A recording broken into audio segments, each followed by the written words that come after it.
are going.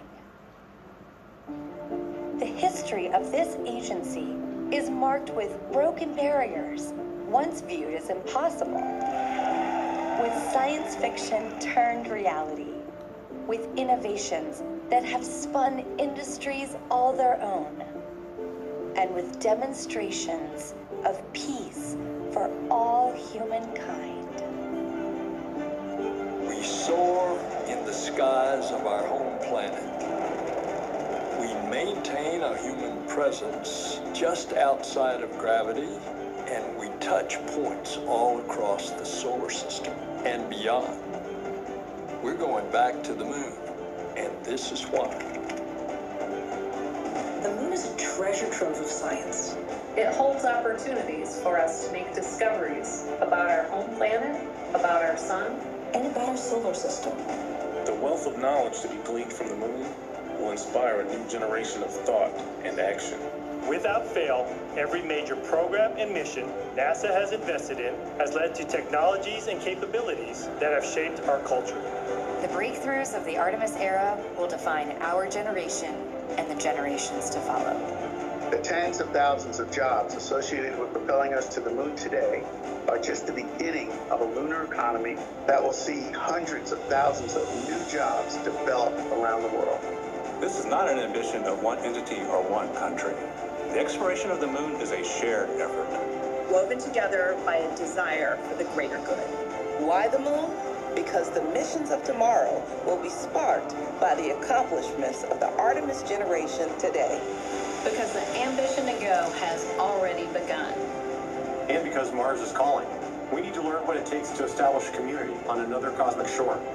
So let's camp close before pushing out. And so, we go to the moon now, not as a series of isolated missions, but to build a community on and around the moon, capable of proving how to live on other worlds.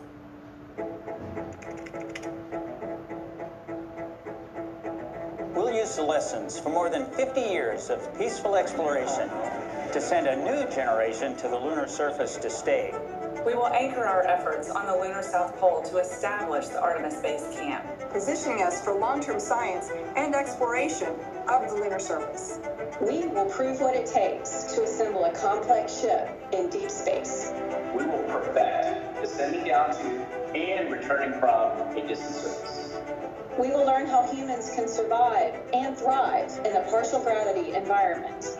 With improved spacesuit designs, mobile habitats, and with reconnaissance robots pre-positioning and relocating supplies. We will learn how to utilize the resources we find on these other worlds, starting with finding water ice and purifying it to drinkable water. And refining that into hydrogen for fuel and oxygen to breathe. We will establish fission power plants on the surface of the moon, capable of supporting a growing community of efforts.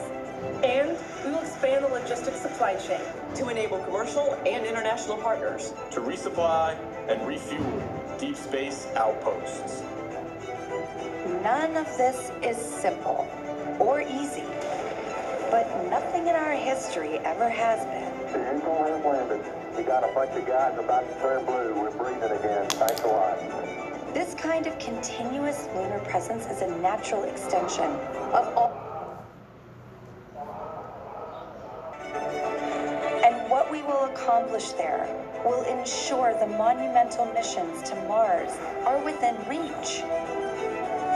As we ready the launch of the first Artemis mission, and as commercial companies ready their lunar landers for the first private payload deliveries, we have already begun to take the